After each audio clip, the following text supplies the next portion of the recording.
Episode 22, much like one of my favorite Taylor Swift songs, 22. We are here and we're Crammed.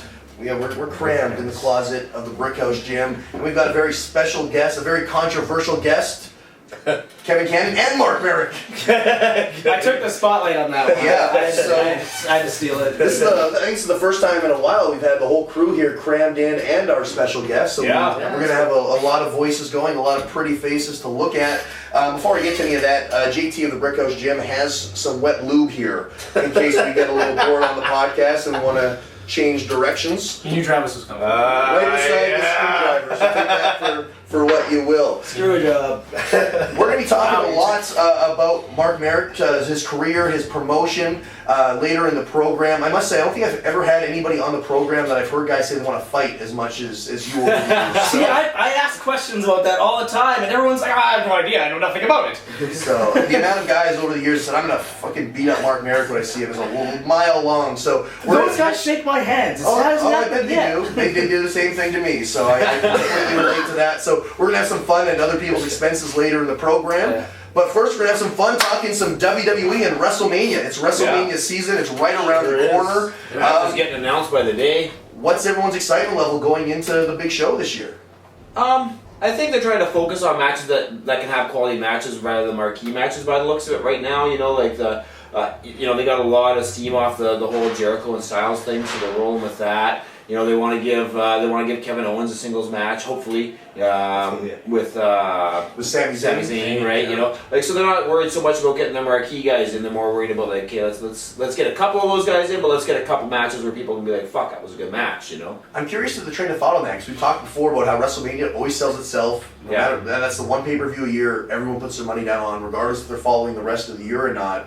So I wonder if that's the train of thought this year. Like, let's stack it with some impressive matches that are going to maybe draw the casual fan to stay watching throughout the year. Because an AJ Styles, a Sami Zayn, a Kevin Owens, they're not big marquee names on the global scale. Right. But you know, for WrestleMania, those guys are going to they're going to so they're going to leave some cool shit. There's going to be a WrestleMania moment in each and every one of those matches, Absolutely. as they say. So it's going to be top to bottom a great wrestling show. And they're show. doing the Under the Giant Battle Royal. They're not. Did they confirm that, or are they still? I don't know if it's confirmed or not. They've been calling it annual, so I would imagine. I would imagine so as yeah. well. They'll do something. Someone will do something impressive in that. That's usually the case. Another Kofi spot. Yeah, Kofi spotter when Cesaro hyped up Big Show and pitched him out in the first one. Yeah, like there'll be something that'll define someone in that, you know. Yeah, Sami Zayn just returned last night. I did get a chance to watch that clip. We've been on tour, so it's just been falling a little bit behind catching up with it. But the intensity for that segment last night was crazy. Where was Raw last night? Where was Chicago. Oh, Chicago. Oh, Chicago. Yeah. So they thought of that perfect. That was perfectly thought of. Yeah. And that's a really WrestleMania aside. That's a really cool story because those two guys did break into the business together, like as teenagers in Montreal. Came up the independents, got their break in Ring of Honor together, feuded on top of that company, and now to move on to the big stage and wrestle at WrestleMania is incredible. It's funny you mentioned that. As I was going to bed last night, I was on Twitter, and CWE, our good friend Jimmy Jacobs, tweeted last night about that. How it's like El Generico and Kevin Steen just wrestled each other in Raw in Chicago last night. I can go to sleep easy tonight. Like, It's really cool. Like, actually, it's funny you mentioned Jimmy. I was chatting with him yesterday, and I thought it was super cool for him too because he's now been working for the company for a year. He's coming up on a year, and he started after last year's WrestleMania. So as I'm just just chatting with him about little things here and there, and I just realized it's gotta be really cool for him too, being the guy that came up on the independents the way he did.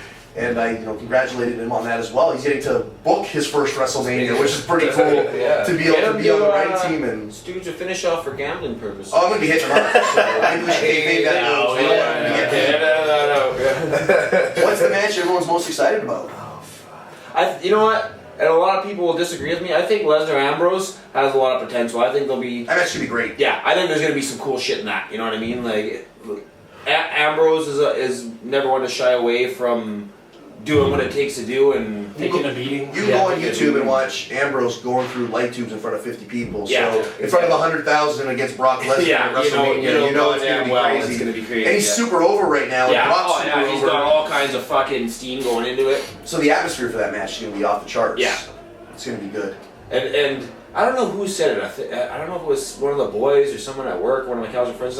Someone made a prediction that in that Shane McMahon Undertaker match, which there's myself included, a lot of people are kind of rolling their eyes. They're like, it is what it is. They're like, you know what would be cool if the Mean Street Posse came out and did a fucking run-in on it. I'm like, I said, I would fucking fuck. My parents kind of dress like one of the Mean Street Posse. Yeah. Got the haircut and everything. Absolutely. Sweater vest and you Joey, go. Call you Pete Gas. Yeah, Joey Joey Gas, Don't pass gas. It's a small room. That's the one match I haven't been able to tune in on the last couple weeks that I'm still confused by from just like looking from the outside in. Yeah. From a story purpose that just doesn't quite click with me, but from a spectacle purpose, it's going to be crazy. You know, Yeah. Shane's going to take a stupid bump. And, Sure. Yeah. And I think maybe, you know, now that I think about it here on the spot, that's probably the kind of match the Undertaker needs, is somebody else to take the big crazy bump. For the last how many years, it's been his streak in jeopardy, so he's the one getting hammered with all these false finishes over and over and over. Yeah. So to have somebody, what is the is there a stipulation if one guy wins? There's I don't think there's like a set in stone one. They're kind of alluding that like if Shane wins, he gets control of the company, but they kind of alluded he already did when he came back. I'm not really sure what the deal is, but I'm assuming that that's kind of where they're going. Is like if he wins, there'll be some sort of like. They're trying to Power trail to transfer. a brand split again. To Yeah. have separate crews on the road. His thing was he to wanted draw to separate control houses. Raw. okay. Right. And they've when got he first came like back. on the house show thing where you can buy the tickets and see what's kind of going on. They've got Raw versus WWE as like an invasion kind of thing. That you Okay. can buy tickets for. I think it's either in June or July. So they've kind of speculating that way, or at least that's the stuff they're putting on the internet. So guys like us, So So they're doing the almost, invasion again. yeah. enough time has passed. Let's give it a try. Let's get again. this right this time. Let's get this right. None of the same people are still watching. Speaking of June or July, Probably they've true. giving it one more crack here. CM Punk's gonna have his UFC fight now at UFC 200. Has it been announced? Yeah, Yeah, which I I saw believe that is in today. July. It might be June. I'm almost I think positive it's July. Yeah, July. July 9th or July, somebody I thing think. like that. Against just some up and comers, some guys like 2-0 or whatever. That Okay. They pick up off the MMA indies basically because they're not Is gonna it still Mickey Gall or no? Yeah, Yeah. Mickey Gall. Yeah, so they're not gonna give him an established fighter Is because this fight gonna happen?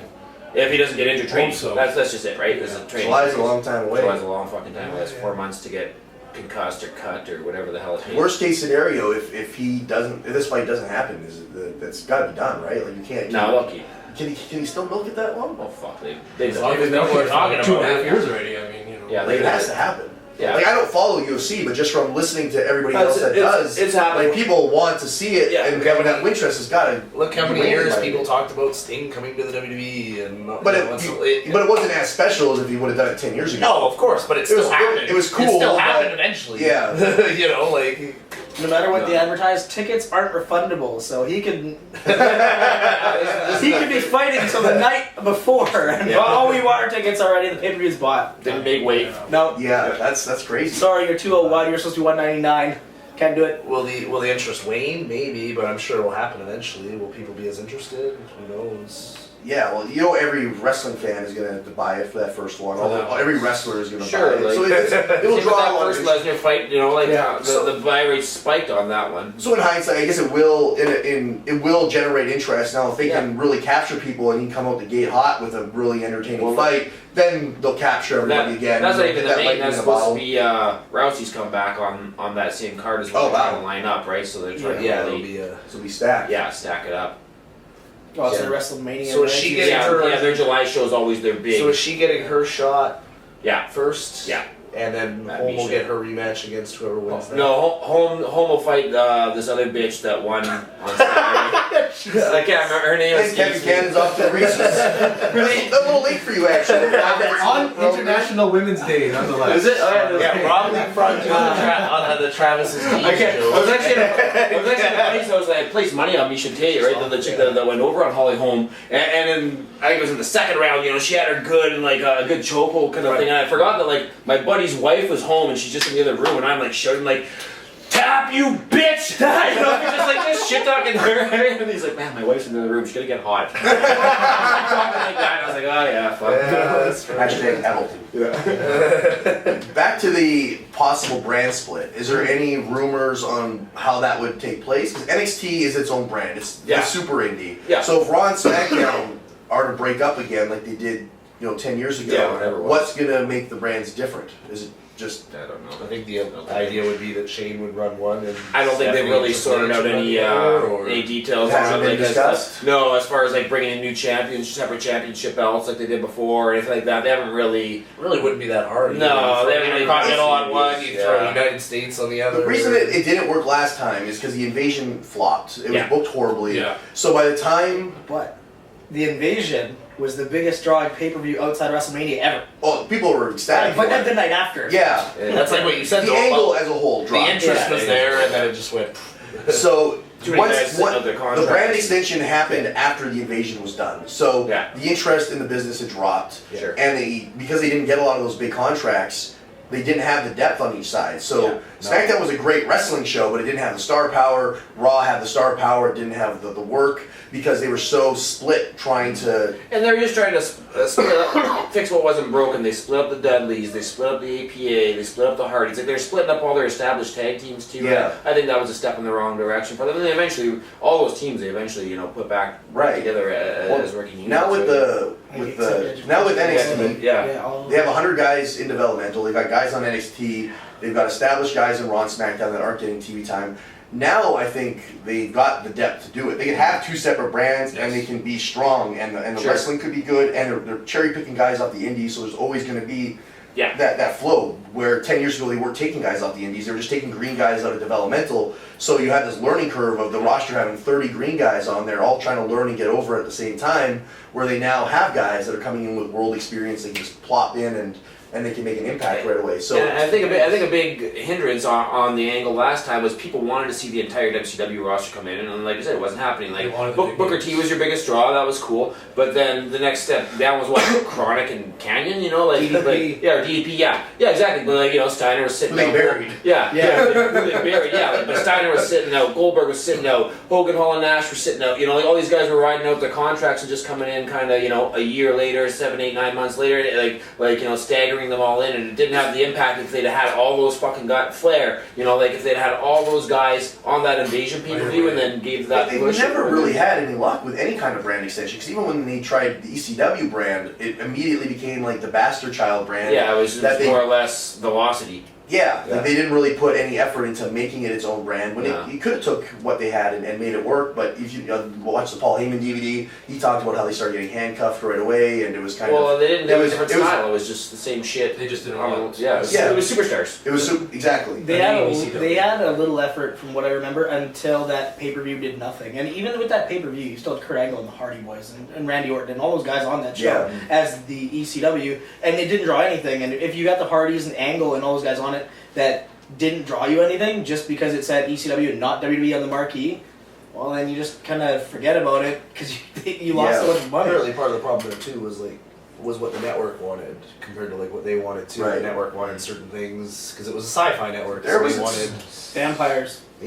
There was a Yeah. time. Yeah. There was a time when they first did the brand extension, and it actually wasn't so bad out the gate, and that's when Paul Heyman was booking SmackDown. Yep. And there was a time that SmackDown actually Yeah, surpassed yeah. Raw, and it was better. It had the Guerreros, it had Edge and Christian, it had Kurt Well, Angle, they put Benoit. Edge and Mysterio were teams Yeah. and had the Like, tag titles. I've and never that. been one to really sit Against and enjoy Benoit, SmackDown, Guerrero, but it was great yeah. then. You could turn it on and you're getting like 5-star matches. Like, it And was that's great. right when Cena came up and right then in SmackDown kind of thing, and they're kind of inserting him into matches with Guerrero and guys like that were getting over quick and.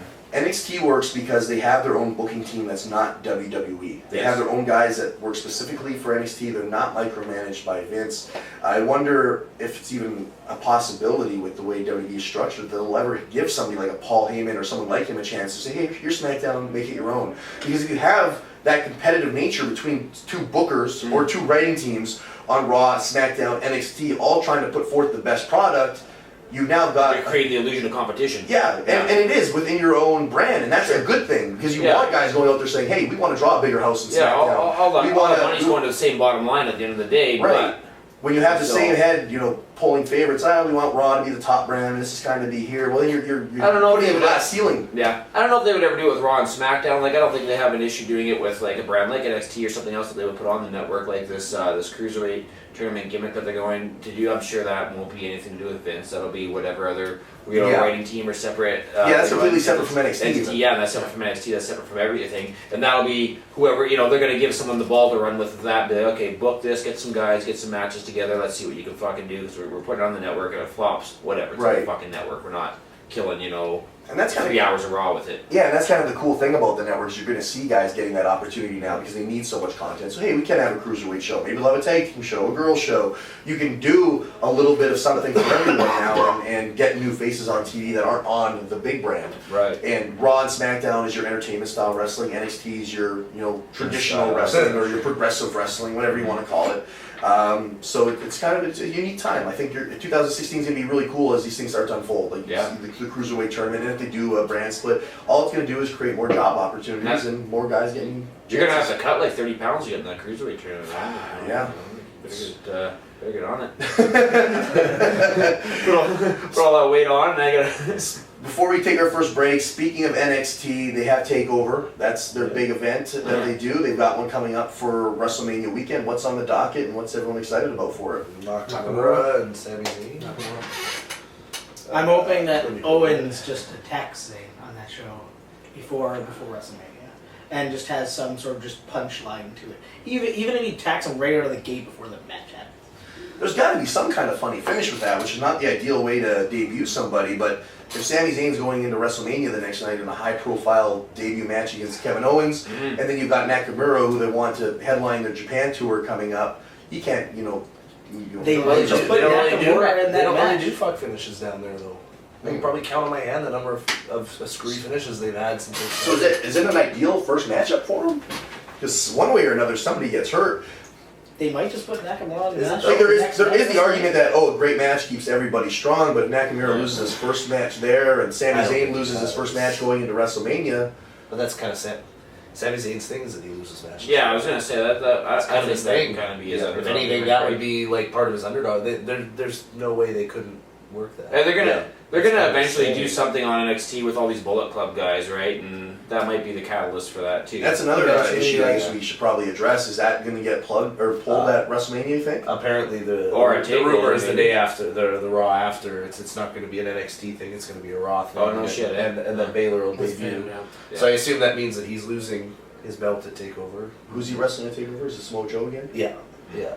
That'd be nice. They haven't done a whole lot with Joe since they brought him No, there. As far as like he's a push. He's a good brand ambassador for NXT. Yeah, he is like he's like the indie guy. Like he's like for years. He carried Ring of Honor in his early years when he won that title, and he was that guy that had those kind of matches for so long. So he's got and his TNA run as well. He was known as the guy that go up there and have those matches with Chris Daniels and Kurt Angle. AJ Styles. Yeah, so he can go into all these markets as their indie headliner and draw great business for them. So he's a great guy to have on that brand to headline as they go into all these new markets. Because he does have strong name power. He's got that match that's going to send the people home happy. Definitely. So I think NXT's probably a good spot for him right now. I would have liked them to put that NXT title match on WrestleMania, even as an opener, just to be like, hey, here it is. Actually watch NXT for us. Yeah, I'm surprised they haven't done something like that. Just sell it to 100,000 people of, hey, we got this other show, even if you don't have our network, it's $9.99, you can see these guys. check this shit Yeah. out. Not everybody has it.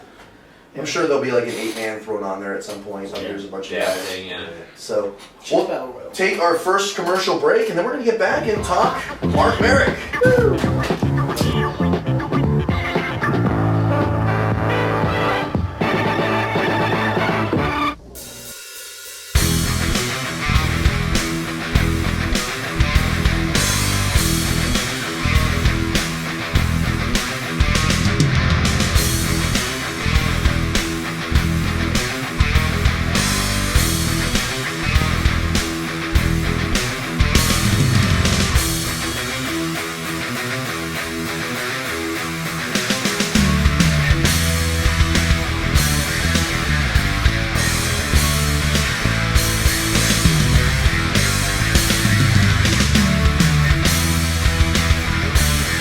CWE Canada.ca! And we are back, and I lied to you. something I don't do unless you're a woman I'm trying not to sleep with anymore. We're not talking Mark Merric right now. Big bump. You've been bumped. Good swerve. Bumped up the card. We forgot to address the Hall of Fame and some really cool announcements this year. The Hall of Fame is always hit and miss and always open for interpretation and discussion. But this year it seems like it's pretty badass. And I say that because today they announced the Big Boss Man. And Yeah, the Big man. Boss Man deserves to be in the Hall of Fame. And Is Nails gonna induct him? How solid would that be? Find him. Yeah, really. Yeah, apparently he does live in Texas. Actually, Yeah. I found out because Oh, I was trying to track down Nails and book him. Yeah, and he lives in Oh, Texas. Fuck, man. Could you imagine? It's very heavy Texas. They've got Jacqueline on there, and they Jacqueline, she works on oh, yeah. tea, and The she's Free been there Birds. forever, yeah. And And Sting. Is Sting the main headliner this year of the I Hall would of Fame? imagine, yeah. You'd have to be, I Yeah, think. They have to be, yeah. There's Yeah. Jacqueline. There's Big Boss Man. Godfather. Godfather. That's a very interesting one to me. Not because he doesn't deserve to be in the Hall of Fame, but because they're so PG and they talk about China not being in the Hall of Fame because if they Google China, you're gonna find her porn, and you don't want children finding that kind of stuff. If you go back and watch any of the Godfather's promos or matches, Godfather. No, it's actually why. Yeah, but you could have, for the sake of making maybe a little more discreet, like maybe Charles Wright. yeah. And here's his Yeah, characters. like, Because like in a PG world, he was a pimp and he had hoes and he sold his hoes to wrestlers. And Yeah, the guy had like what, I personally don't have a problem 14-year with it. run with the company under 3 different gimmicks, and like, yeah, and I guess at the end of the day, it is a pimp, but they can clean it up. You know what I mean? Like for the show, they like Big Daddy Rick Matthews. yeah, he's a yeah, PG pimp. yeah, PG pimp. Yeah, they can Yeah. just make it fun, and like they can have the hoes not be strippers. Just be like female workers they dug up. Regular. And, yeah. Put him with the nation and stuff. Yeah, put 'em- exactly. Yeah. They can PG it. Do you think the Godfather deserves a spot in the Hall of Fame? Yeah, absolutely. Like look at the time that I put into the company, man. Like he's for Charles Wright, I guess in general kind of thing. He's personally one of my favorite wrestlers, and I think he deserves to be in there. But playing devil's advocate, if you're talking about Hall of Fame ballots and yes, it's wrestling and it's a work, so it's all with a grain of salt anyways. Yeah. But if you're talking longevity, if a guy's a third liner in the NHL for 14 years, does he get a Hall of Fame vote? 20 years maybe. If sure. he has the numbers, yes. Yeah. Yeah. There Like, have been all throughout the 80s and 90s, we saw guys that were third liners that weren't even anywhere close to the top option on their own teams, sneaking into the 1,000 and 1,500. I remember when Vincent, I think it was Vincent Danfus that got to 600 goals. It's like, how the hell is this happening? yeah, even guys like Temple Newman and stuff, they got up Yeah. there to like over 1,000 games played. Like they actually had to create a new Like- series of test cases. Is a certain amount of goals enough just because they played forever? Yeah. Right. That's why Dave That's why I Anderchuk's asked not this. in, and Keith Kachuk's not in, and Okay. Vincent Danfus isn't That's the reason I in. asked, because he Francis. never really, Yeah, he never Ron really. Francis was headlined. automatic though. Yeah. He was never world champion. He was Intercontinental champion for a brief Very minute brief in the time. 90s. Even with a heel, he didn't really get that couple one-off, even house show title matches No. like Farouk did. At least Farouk got a The couple. biggest run he Farouk had. was also the first black world champion ever in Kama WCW. Mustafa did headline with Undertaker. Yeah, when Yeah. he melted his urn So- down into a But chain. that was time the business was down, and Yeah. that was, That was like a 95, more yeah. notable angle for him. I mean, Papa Like the Shango. Papa Shango stuff was pretty short-lived in the grand scheme of it. He had Yeah, that they small kinda- run with Warrior. Yeah, right in the Too main event cartoony. there, and it was very cartoony. And So he very, never really had that like highest profile run. Like if you No. ask like the casual fan, like what was his most notable feud, you'd probably be hard pressed to find it. They'll remember the character and the Yeah, promos. Maybe and, a couple individual little matches here and there that kind of stuck out, but yeah, there's no real run or feud with a guy that meant something. You know what I Nothing mean? specific. Yeah, nothing specific there Pimpin' really. ain't easy. No, it's We're not. just finding a match It's- for it. yeah. Booking pimping ain't easy. Yeah. Every year, there's always whining and complaining that this guy is not in the Hall of Fame. If you had to choose one or two guys that have not been put in the Hall of Fame yet, who would they be? Huh. Owen's not in there yet, eh? Owen's not No, in there that's yet. tough. But the thing with that, I don't have any qualms about it because you can't put all the top guys in the same fucking 3 years because then you run out of good big main guys to put in. Man, you gotta stagger them. And if someone takes a couple extra years, then whatever, like that's. But that's how not it always the goes, case. man. Some guys are personal, right? A lot of Well, guys, some yeah, guys well, like heat, and that's why they're not in the. Macho Man's not in there, right? He's in there now. Yeah, he is. He's in there now, right? He's in there now, yeah. So if they put him in, then whatever, anyone can get in. Lex Luger. He's definitely a Hall of Famer, 100%. No, wait till Maybe he next dies. year because they just announced it's in Florida next year, WrestleMania, and Luger was like a Florida Yeah. football Sure. He's player. from and- Atlanta, though, right? Yeah.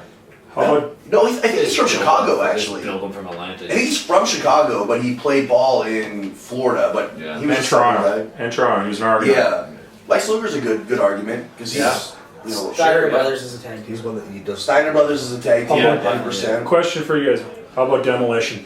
100%. Yeah, definitely. Are they- That's another situation from what I understand is heat, like because Bill Eadie and Vince have heat from when he walked out of the company, but that's 30 years ago now. That has to be. Guys have done worse. Yeah, but no. And, Like they were a huge, yeah. huge attraction. Yeah, guys have Longest done reigning worse. tag Like, champions in well, history of the company. Look at fucking Ultimate Warrior, man. Look at the bullshit he pulled for SummerSlam and everything, and he got in. You know. Yeah, maybe for the that's another one for maybe the Florida one because Bill Eadie was a big Georgia guy. Like he had a Yeah. big run in that territory. Fuck, if they're doing the Florida one, they gotta put Skinner in.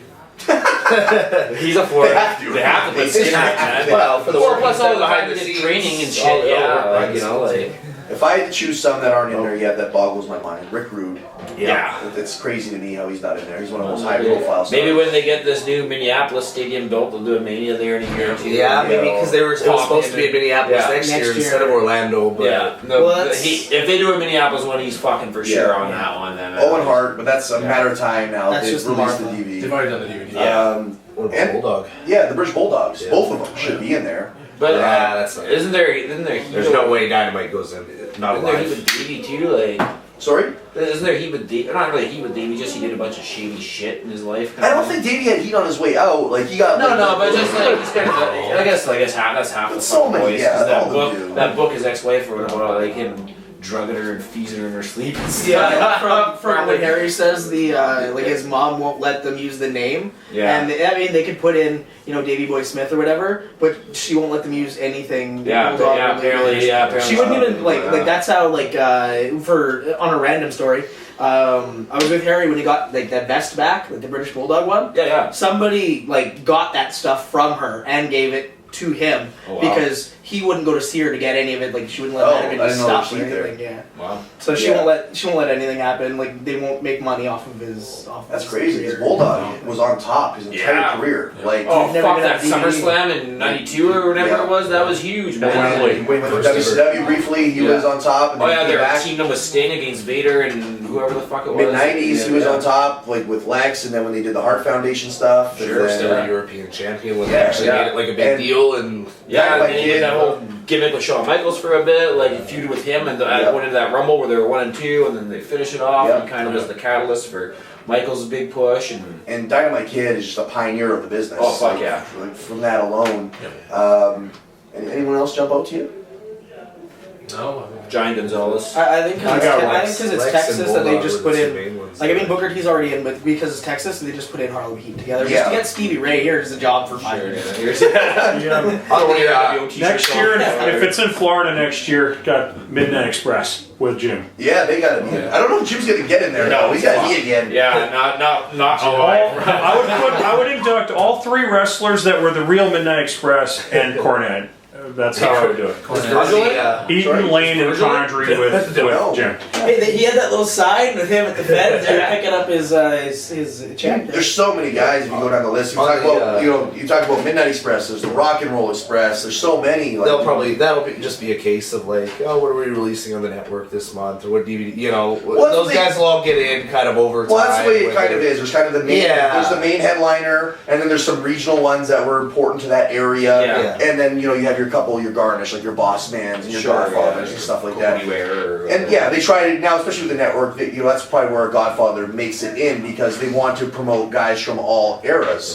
So it's probably a matter of time till you start seeing like Throwing ECW at inductees and WCW inductees, like whatever they're trying to push and get over on them. Yeah, like if they do a Philly one, I'm sure they'll put Tommy Dreamer in and maybe a couple other Bam Bam as they or move something. around, they'll. Bam Bam was one that needs to go. Oh, yeah. Bam Bam's not Yeah, in it. there's- He should be in it. Vader's not in there yet. Well, he's Sid, Yeah, Godfather's in there. There's no reason that these guys are. Shamrock wouldn't be a bad. well, there's idea. reasons. Shamrock. There's reasons. It's just. He made the business legit for a little. yeah, while. he did. He was Brock Lesnar before Brock Lesnar, basically. Speaking of Brock, what I'm surprised it's not in there is Sable.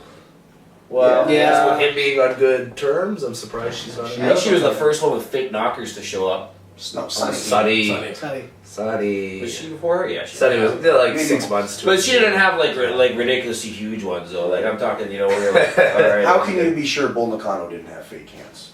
Because you don't know for sure. I don't know if any of the boys ever feast her. I've never heard any I'm stories. sure. She's gorgeous. What the fuck are you on? No, seriously. Look her up now. She's gorgeous. Look her up. Seriously, I bet Yeah, she's she's like like 50. I think he's thinking of Bull Bodner. No, We're really going to take a commercial break and talk to future Winnipeg Wrestling Hall of Famer Mark Merric. You're coming up 100% this time. Being hooked again.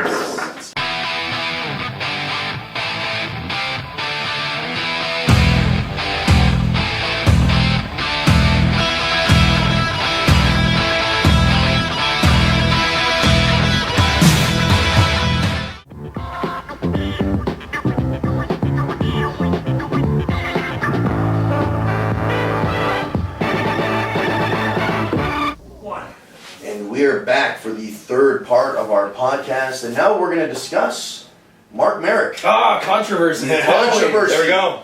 How All many, right, I'm in the hot Now, if seat. only you could find a way to make it create cash. before we start this, predictions. How many people are going to call you a liar before the end of this interview is done? And how In many the people room or on the on the internet? And how many people are going to want to fight you? On the Twitter. How many people are gonna want to fight me? Over 20? Maybe 20. Well, 20. I'll go with 20. Yeah. Plug your Twitter handle now so they can start sending it while you're talking. Yeah. Twitter. Talk Wrestling Canada. That's why I couldn't find you. You got a new one. Yeah. Primo CC is still one. I just don't use it as much. And then as far as calling me out on bullshit, maybe 10. Yeah. There's Do you think less more people. people are going to want to fight you than call you out on bullshit? Yeah, because a lot of people who called me out on some bullshit, I've managed to bring up bullshit that they've been like, okay, Counter bullshit. all right, yeah, like I mean, All of wrestling is bullshit. Like, when every I part of first when I first did wrestling at Comic-Con, Bobby J was the first one to call me out on my bullshit. Brad will never show up. You're not going to do anything. This, that, the other thing. You said you're going to do much stuff for. Yeah, okay, I did. But then we did.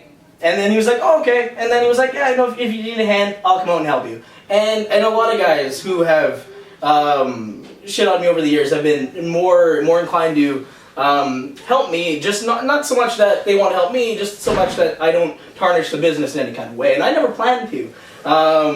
When I first came around, I came around like anyone did. Didn't have a fucking clue. And then once I kind of got clued in, I had a lot more respect for it after that. So I'm trying to do everything, not to tarnish the business anyway, in any kind of way, as far as these days go, and ever, really. Good. Well, I think this is going to be a good session. Just kind of get things out there, debunk myths and stories, and just get your perspective, because that was very intelligent what you just said. I'm actually really impressed with that, because that's something, and I'll say personally here to your face, that I always had an issue with, is I didn't always agree with some of the stuff you put on wrestling shows. Yeah. And when I was in the same market trying to build a brand, and I'd hear people go, wow, we went to this and that match, or these guys, and it's like, come on, we're trying so hard here, we're getting close, and then guys are detracting from it. It wasn't just you personally, there was other promotions that would do it too, and that was just a frustration. So to hear you've come and you've learned from that, and that means a lot. That goes a long way. Let's go back to, you said, getting into the business. Yeah. How did you first get involved with wrestling? I showed up like anyone else did, saw a show River City Wrestling was doing, and decided, hey, I wanted to bump around and see what it was like. And then I kind of showed up, and I was, backyard at the time, like we all were. And I thought I knew a lot more than I did, which I didn't. I didn't have a clue. And that was okay, and I was willing to learn. I didn't have the time to learn because school was so shitty, but I wanted to put the time in. Who was doing the training for River City at the time? Sorry, cut you off. Corey Diamond. Okay. Yeah, not the greatest amount of training, but yeah, it was in that era. And Rob Stardom helped me out a bit. He could see that I really wanted to come, because I'd show up at CWF shows at this time, help set up the ring, do the audio for them, do the the announcing for them. Never ask for anything except advice and what I could do and that kind of thing. I just wanted to get to know the business. And once in a while I'd make wisecracks, thinking that I had been around for 6 months and could make wisecracks, which I still couldn't apparently. So if you guys didn't like me, and I was okay with that. I didn't think anyone would like me too much, but I never wanted to be a wrestler. I just wanted to help write the shows and help get ideas out there as far as angles and pitch guys, an idea of a character or some a promo that they could do. And I didn't realize till I'd been around for a year coming to shows that they didn't have guys like on TV that were writing the shows and doing that thing. Because I mean, I was in drama club at school. I did that kind of stuff, and of course, again, I had the stupid backyard show because I thought some of the ideas that we were doing were cool. Not so much hardcore, but just like the comedy stuff. So then I found out that wrestlers were writing the shows and wrestlers were booking it, and once in a while, Ernie would ask me if I had a good idea, or Wayne would say, "Hey, do you have a good idea for these two guys to?" We've got Slick Nick over here. Is there something cool that, you have an idea you could do? Yeah, sure, here's, something. And then I found out that I wasn't going to really do a whole lot as far as what I wanted to do, as far as, booking a show or writing a show or anything until, I became a wrestler. So I decided to, have a couple of matches, and it really wasn't for me at the time. Like, I really wish I had more time to put out to it. Like, you invited me to training all the time. And I wish I had the time to go, and I always wanted to go. I just couldn't.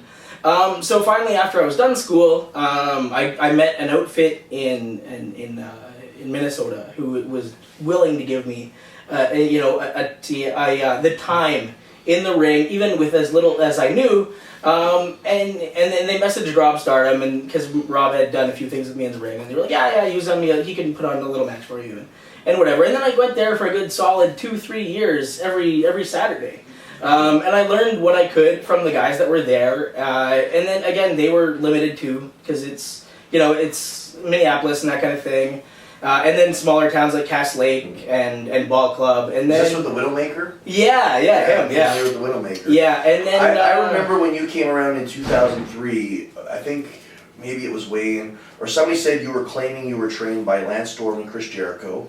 No, And then- I actually there's other claimed times. that, There's other times. This is why I wanted to ask this question. There's other times where people had claimed you had told them you were trained by the Hardys, and I think I've heard never. the Dudleys as well. So just to clarify, no, none of who that. do you state your name to? Like, if you had to write it down on a resume, this is who I was trained by. If I had to write it down on a resume, Rob and Diamond, and then I guess the Widowmaker, because he helped me out a lot.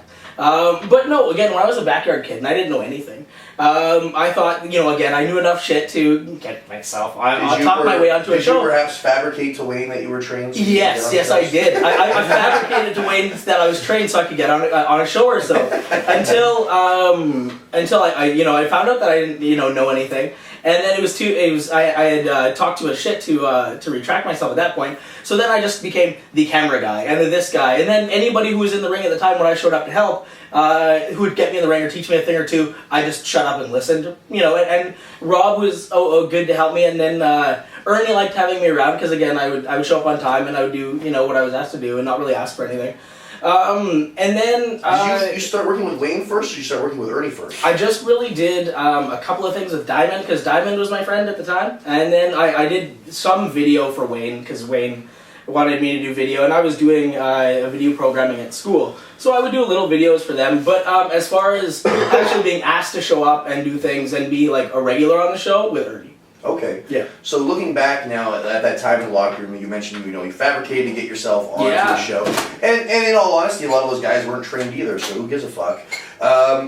When you look back at that time, you're a young kid. You fabricated to the promoter that you had these credentials. You don't. Obviously, that's going to be exposed pretty quickly when you get in the ring. I didn't know anything. I didn't think about it. Did you have any run-ins with guys in the locker room that may have treated you differently because of that, or called you out on it, that you may have had some interaction No, with? not really. Never in my face anyway. Guys always offered to help me, and much like yourself, come to training, do this, that. Yeah. And again, if it was times that I'd been able to, again, I was 15, 16 years old, had to make time for certain stuff, I would have more than happy been to, at that time, show up and be like, hey, I'm looking to get trained, I want to be part of the show, is there anything I can do?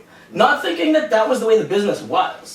I didn't think that you could, as a kid, just show up and be like, hey, I want to get trained, I want to help out, this, that, the other thing. I figured you had to have some motion story.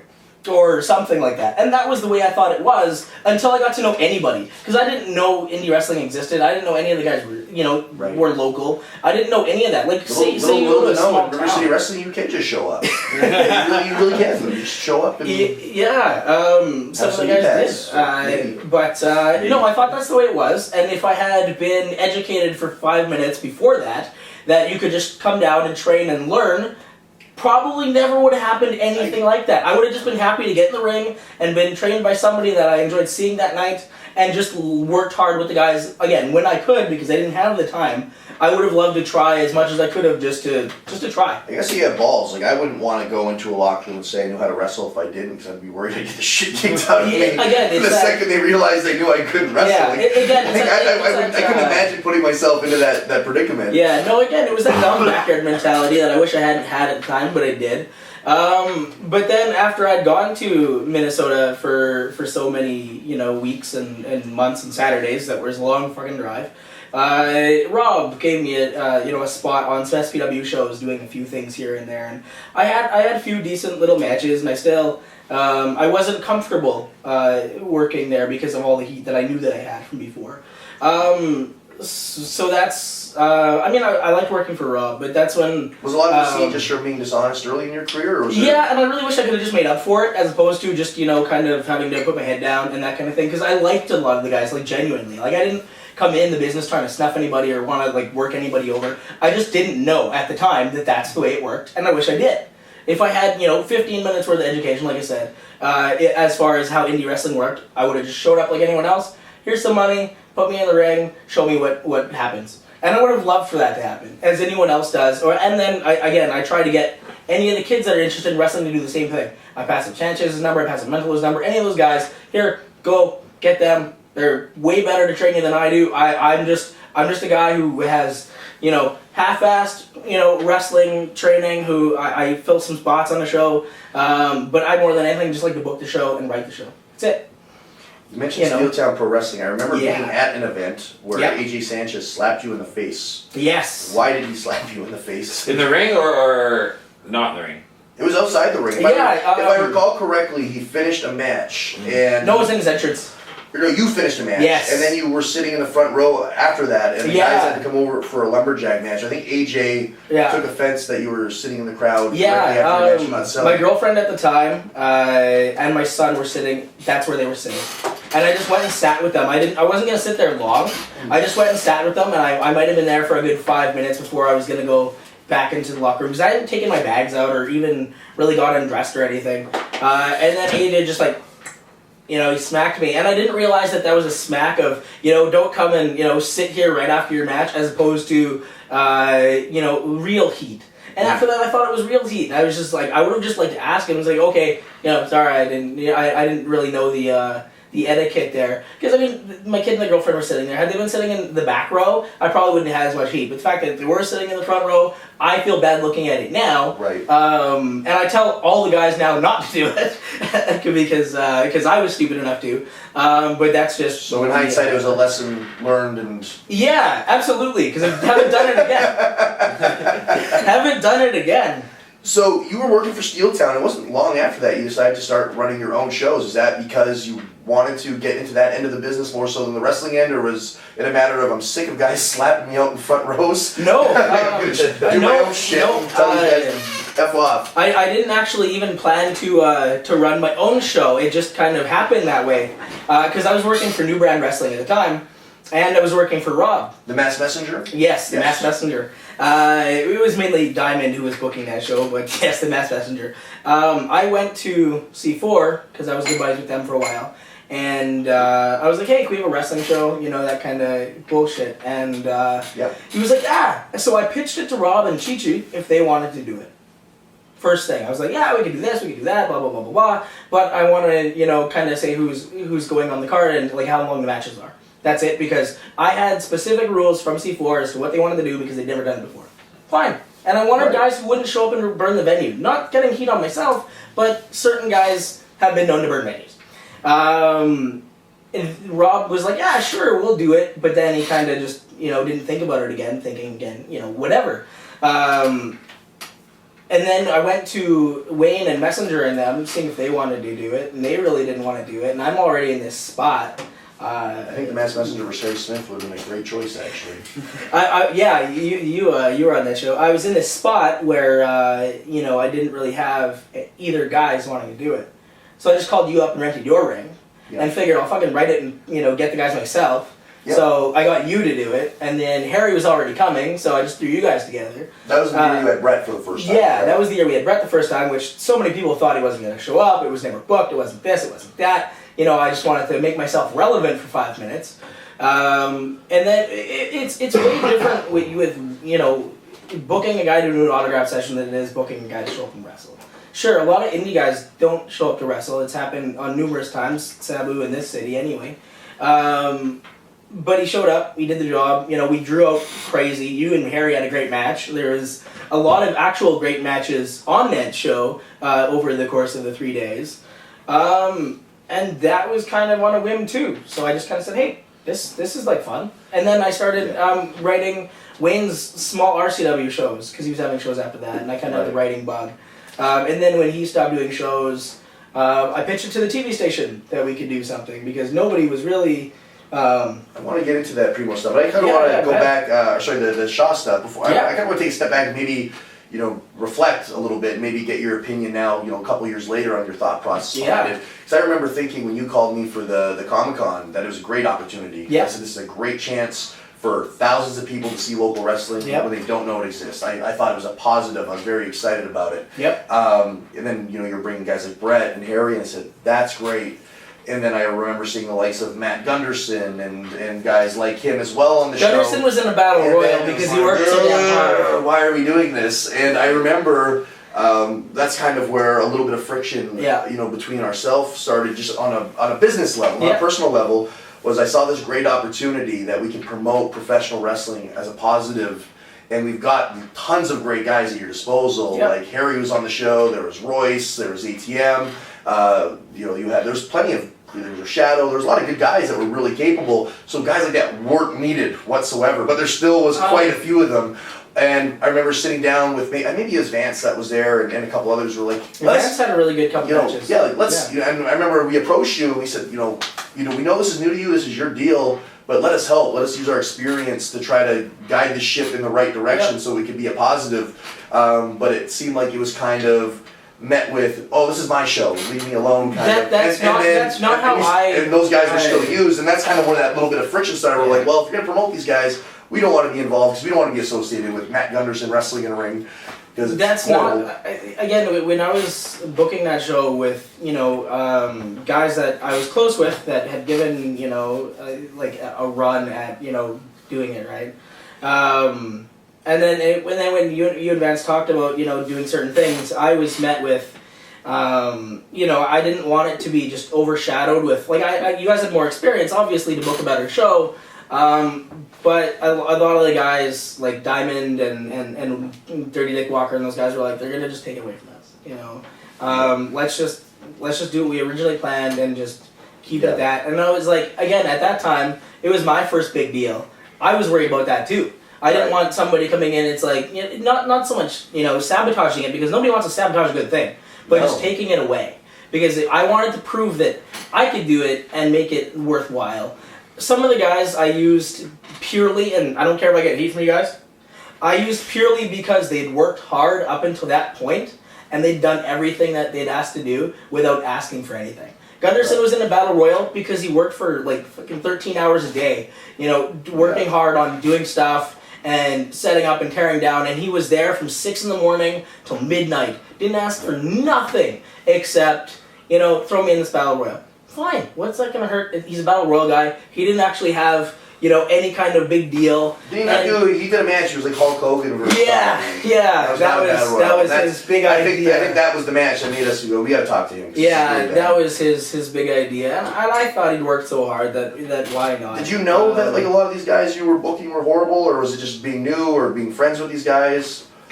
Like, that's what I never understood. Like, not just you, just wrestling promoters in general. There's so many good guys at your disposal that are willing to work for you. Why bother with the guys? I had seen Gunderson so many times, and not just Gunderson, but at SPW shows doing a million things for Rob. So I thought, hey, Rob said, do me a favor and book a couple of these Rob, guys. you're no better off either for using them. Well, Rob said, do me a favor and book some of these guys. Isaac was one of them. He was working, but he wasn't really trained a whole lot. And then same thing, Jay Lanza, who were just guys who showed up and worked hard. So again, I had only been, had come back to the Winnipeg business for a cup of coffee at that time, and Rob stuck up for me a lot. So I thought, why not do him a favor? He was doing me one by, helping me out with really everything. Right. So in hindsight, I wish I could have booked the best of the best guys, but a lot of the best guys didn't want to show up and work for me because they thought it was going to be shit anyway. Yeah. So even when we tried to put out the best of the best in front of 30,000 people,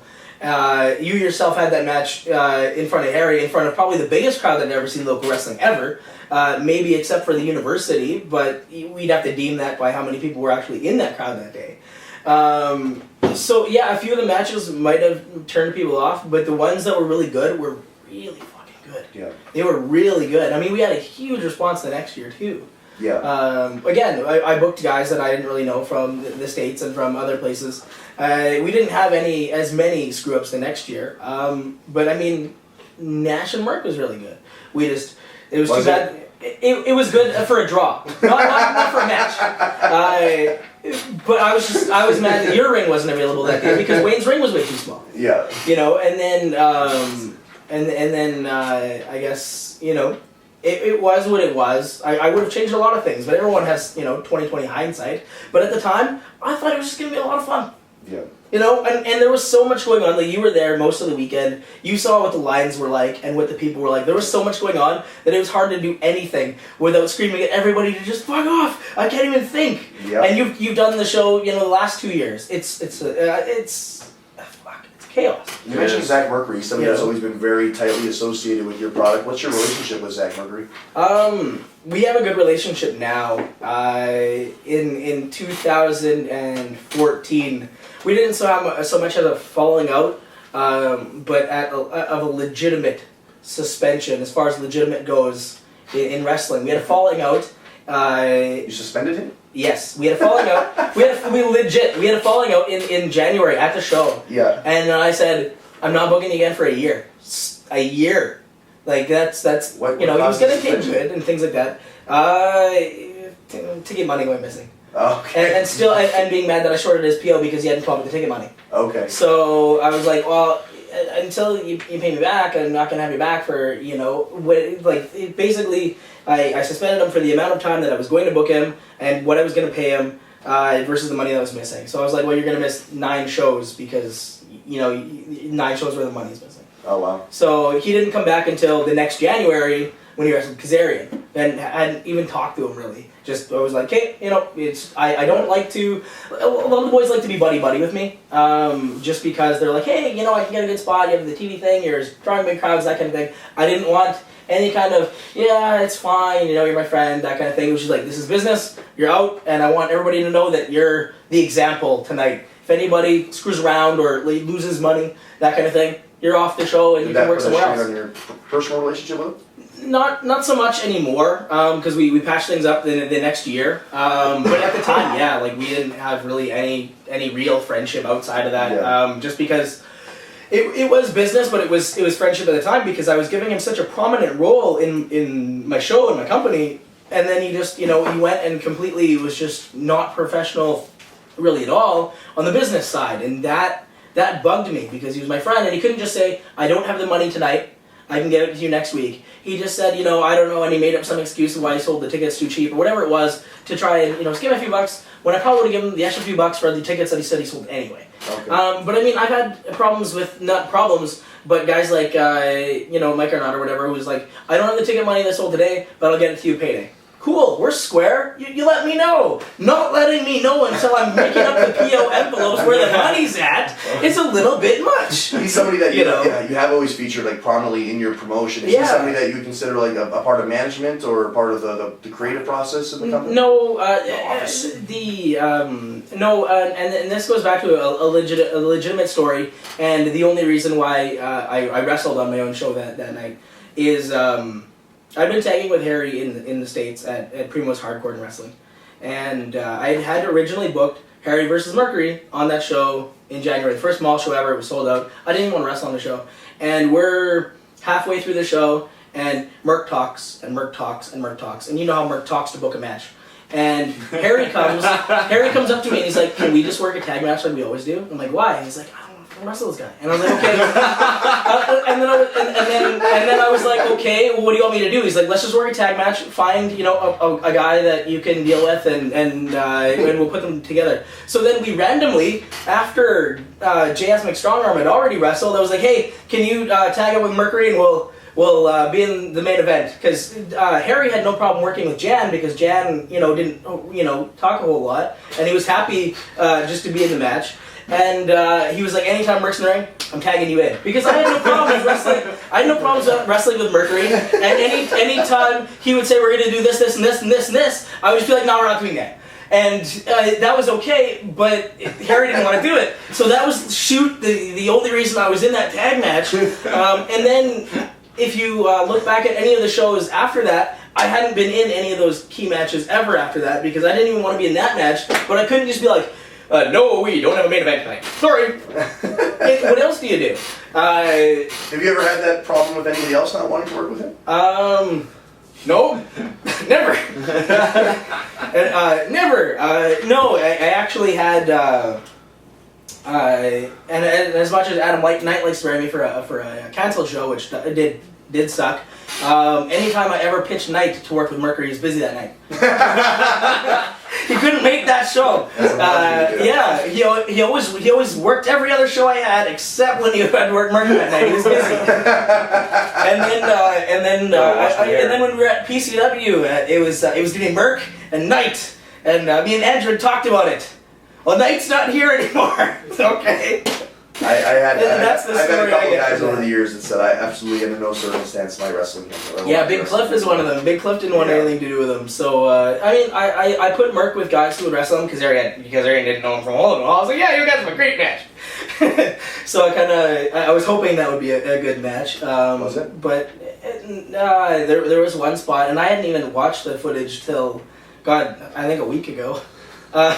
As sad as that is, there's one spot where Merc's going to powerbomb Kazarian, and he's like, Styles clash on his neck, and I'm like, oh my god, I know he's not dead because I paid him, but I thought he was like dead because he was just like up, no, not up, and they tried that spot twice. Twice they tried it, not because Is this online? Yeah, it is. Yeah, it's on the Beyond Impact show that we had at the Punjab. It's Kazarian and Mercury is the middle match. We'll have to make sure to ask Kazarian about it when he's here in May. Yes, please do. I like that you're booking the same guys we had. I appreciate that. It's good. Zach Mercury makes his big return to CWE. And that would be his first CWE match since working Snitsky, wouldn't it? It would be, yeah. Yeah, it was notorious. So after you did the Comic-Con, you got on Shaw TV. That's huge in Winnipeg. A lot of people watch Shaw TV, and I know a lot of people have watched your program on there, whether they're wrestling fans or just casual people, because it is such an accessible channel here. It did really well for us, and that actually came up in a conversation that I had with Bobby J, and a conversation that I had with Wayne at the time. About, Winnipeg wrestling will never get on TV in Winnipeg. It could get on TV outside of Winnipeg, but never in Winnipeg. Winnipeg wrestling didn't want TV. So I had just pitched it to them and pitched it to them and pitched it to them till they finally sat down with me. And then I brought them a bunch of stock footage that I had from, the previous year at Comic-Con and the matches that we had and, the locations that we were wrestling at. And I talked to them for maybe 30 minutes or so, maybe an hour, and off to the races we went. He said it was a great idea, show me what you do. You can even have your wrestling in our studio if you want to film some first few episodes to see where that goes before the next Comic-Con, which was good. And they gave us every outlet under the sun that we could possibly ever want as far as equipment went, lighting, staff, training on equipment. So they basically gave us everything that they could afford to give us at the time, and said make us something that we can broadcast. And I was like, okay. We had guidelines for the first 2 months up until they started getting emails that they really enjoyed the show, you know, where the shows were, when they could come and see them, how they could get to the studio to see them. And then they kind of just, you know, as you said about, you know, the other brand, they kind of just let the cuffs off and said, do whatever you want. And until we had a Slave to the Death match where a girl got her tongue stapled to her lip. And then they were like, okay, you can do anything but that. Scale it back. You know, yeah, exactly. Scale it back a bit. But they let us do anything. I mean, they paid for the music we were using. We got to pretty much use anything that was involved in the Fair Use Act without, you know, really any borders. And then I went to them and I was like, okay, 30 minutes not enough. I need an hour. Okay, we gave you 2 hours. They're like, 2 hours too much. It's way too much time to spend in the studio editing. Okay, an hour. But I was like, but I like the idea of 2 hours, you know, every couple months on a Saturday. Oh yeah, we can do that for you if there's no hockey. Sure. So they pretty much gave us free run to do anything that we wanted to do, and that really got us a lot of traction. Like I said, the first mall show that we had, you know, was sold out. The second one we had was sold out. And the second one we had didn't even have really a name on it. I mean, it had Harry, but Harry wasn't, you know, a big name that was going to draw, you know, autograph money because we'd had him 5 times. So, I mean, people were watching the show and they were enjoying it. I mean, I got a little bit of hate mail for some of my editing, but I mean, if you don't have a good camera angle, you can't crop the entire thing. You just have to go with the footage you have. Right. You know, so, you know, Shaw's been a good active relationship. Except for the one time where we had a Primos show live from PCW when me and Merc invaded, and we got 30 minutes of fuck Shaw, and I edited that the best I could, but they didn't like it too much. Having television has like brought you some interesting partnerships with different local promoters. You've worked with Candello, you've worked with Wayne, you've worked with Andrew. Yep. How have these relationships come to be, and how have they worked out? Because I don't think you're really doing too much with any of them anymore, right? I'm doing as much as I can. I mean, I just did the Northern Tour. Yeah. I'm doing everything that I can to, you know, to work with Tony. And I mean, Wayne doesn't want to do anything in business anymore, which I understand. He's tired of it. He's done with it. I do go to the odd PCW show, but Andrew hasn't really had anything that I could feature on TV because none of the guys want to spend time doing any promos and things like that. And it's hard to go into a locker room that isn't yours and say, hey, I need you over here for 2 minutes. Well, the guys don't want to do it. They don't want the exposure. It's not about the fact that they don't want the exposure, but the guys don't want to do it. And I had a hard time getting guys to do promos, except when we did them at the mall. Guys were willing to do anything I wanted to. They'd go in the promo booth that we had set up across from my store, and they'd do promos for 10 takes if they had to. But trying to get them to do it at the Travel Lodge is really hard, even if it's the same guys I always have, like Michael Alexander Clark, Mike McSugar, any of those guys. So I just kind of left it on repeats for a while until, you know, I came up with a new idea, and it took a while to, you know, kind of reinvent the wheel. Right. So, I mean, I've got a few things going now, but it took a while to, you know, patch up relationships for things that had, you know, taken place because a wrestler put a hole in the wall, David London, or if, you know, somebody had, you know, called and burned a venue for us before we even got our foot in the door, which is what happened with our Babes in Cages show, which I was really upset about because that show fucking cost a lot of money to not put on. Something I thought was interesting about your relationship with Andrew is he's always been really hard for a lot of guys to work with because it's usually his way or no way.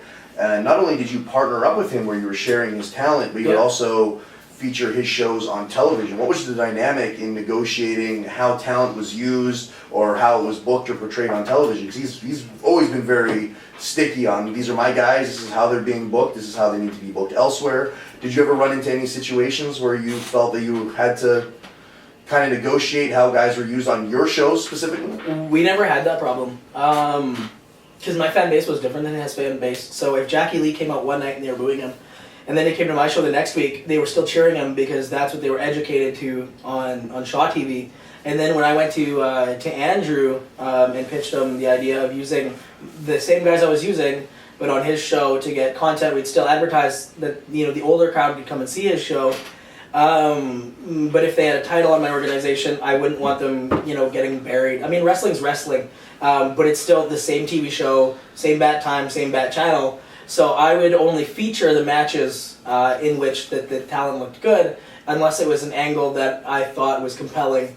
And then when the angles got either cheesy or they had the same match 38 times in a row, I just felt that, the need to not see it anymore because, well, if I'm not interested in watching it, who the hell else is going to be?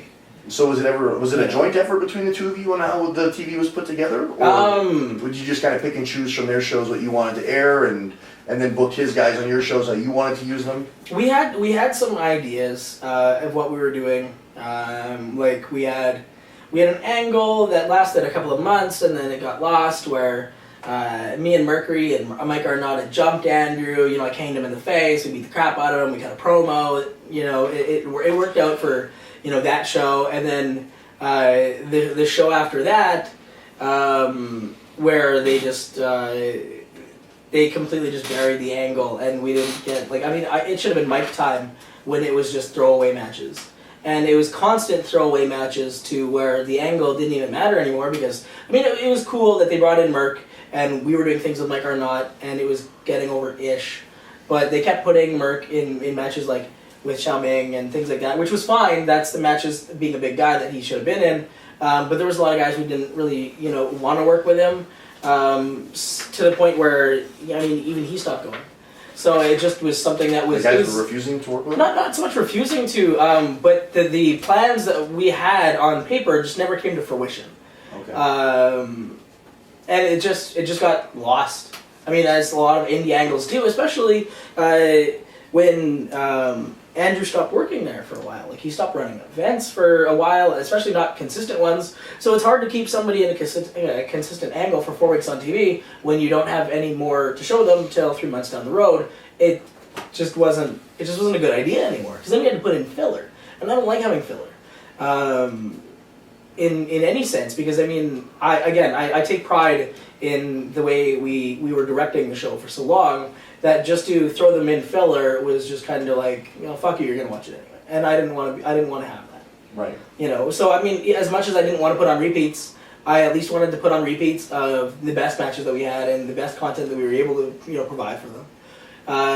Because some of the guys, they're working so many other promotions that it was hard to provide the same guys the same matches every month because they're booked 3 days for Squig or they're booked whatever. So we did the best that we could, and then when we had to do the PCW thing, there was so much happening there with Steve Carino, and then Steve Carino didn't want to come back. So I'm like, okay, well, now we have this open-ended angle that just goes nowhere, and I needed way more control over what was going on. Yeah, booking local wrestling even when you have control is a pain in the ass, just dealing with guys that are unreliable. Yeah. We've got a few minutes left, so I want to try to rapid fire touch base on what you got.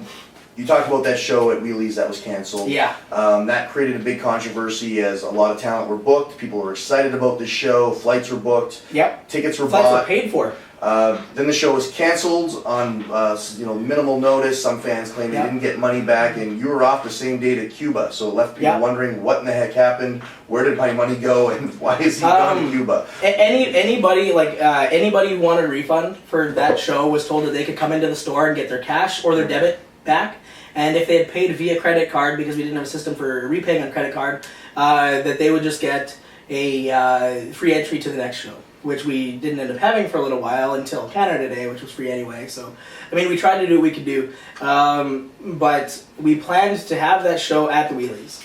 And the night before we were going to have the show, the guy calls up and says, I need $2,500 from you before your show. And I was like, I had already given him $1,000 to check that he'd cash.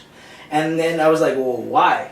We had a deal that you were going to get a check after the show for $1,500, which was the rent and the insurance for the night. It's like, nope, I need, a deposit for cleanup of this, that, and the other thing. Blah, blah, blah, blah, blah, cash. I didn't want to give him $2,500 cash on the idea that I wouldn't get my said deposit back. And at that point, I had already bought flights. I had just put $1,000 into my cage to make it, usable where the girls wouldn't get cut up climbing it. I had exhausted pretty much all the money that I had had up to that point. And there was just, until the night went through and everybody got paid, I had the boys' money put on the side. there just wasn't the $2,500 to give him that I could access within 24 hours. Right. It just didn't happen on a Friday at, fucking 4 o'clock. It just wasn't going to happen. So I just said, you know what, I will, refund whoever we refunded, because, we'd only sold, I think, $1,800 worth of tickets up to that point, and if we hadn't, cut his $2,500 by the next night, I wasn't going to sit there and be like, okay, we're out of money, blah, blah, blah, blah. So I felt it was easier to return the $1,800 worth of tickets that we'd sold than to go on with the show, or give him that money and then show up and have there no show. Because if he could have taken my cash, and then we show up the next day with the ring, and there's nothing going on. So, and then I'm screwed completely. So as of today, are all ticket buyers squared up? If anybody has any tickets that are still outstanding that you haven't got a refund for, feel free to send me a message online, and I'll get it back to you as soon as we got it. Or we do have another show coming up at the Punjab Cultural Center April 23rd. Feel free to show up for free. So, yeah. Couple fun questions as we sit here talking about guys that are difficult to work with. Yeah. Who has been the biggest pain in the ass that you have ever booked and dealt with that you will never under any circumstance use again on a local wrestling show? That's too much of a question. I had 90% of my answer until that last little bit. Well, if you don't have to. If you don't have to use them again. Okay. Who are guys you're like, I'm not dealing with him, that guy is a pain in the ass? Squig for sure. I have openly booked Squig for every show I've ever had ever, and he's showed up this many times. Yeah, he's done that to me a few times. Yeah, but he'll show up for 10 people at the bar for Andrew too. So I don't understand the idea of what he's got going through his head. But he won't show up when Andrew's got 400 people. I don't understand. If he just doesn't want to work in front of a lot of people. I don't get it. But as far as locally, if there's anybody I wouldn't book, I don't think so. I think if anybody, said, hey, I'd like a spot and we're going to be professional about it, I'd give them ring time to be professional about it, because I don't give a crap what happened in 2006, in 2009, in 2014. If somebody can patch up something so that we don't all have to sit in individual or, locker rooms or split locker rooms, that'd be great. It's never going to happen, but that'd be great. Something to work towards. And in closing, you mentioned you do have a show coming up, so this is your time to shine. Yeah, I've got show your show. I've got 2 shows coming up. April 22nd in Roblin, Manitoba. We're at the Roblin Community Center. Tickets are at the center for $12 and $15 for adults. And April 23rd, now that we fixed that wall, we're back at the Punjabi Center with a cage match main event between Rob Stardom and Shadow Extreme for our new title. Did I read this incorrectly, or is there some kind of joint venture with CWF or something like that on one of these shows? Oh, yeah. Is that like Ernie Todd? No. Ernie Todd sold the CWF to Kevin Thorne out west. Oh, right. And he's promoting in the paw in Puckedawagan this week, so I see. I'm going up there for those ones. Okay. I was just with good old Zach Mercury. Yes. And your social media, where can they find your company and you personally? You can find us at Primo CC if you want to find out about new shows, or you can find us at Talk Wrestling Canada for any of the talk shows or shoot interviews we've done. Perfect. Well, thank you very much for joining the program and clearing the air, and we'll consider this a clean slate for Mark Merric moving forward for those that had any doubts as he continues to try to improve his brand. I look forward to working in relationships with everybody, because it's been 10 years now. There's 10 more years to go at least. Why not have a good working relationship with everybody? I don't know if I can survive another 10 weeks doing this. Okay. I'm sure you'll book for another 10 years. Just life in general. We'll be back next week and we'll talk some more Winnipeg wrestling.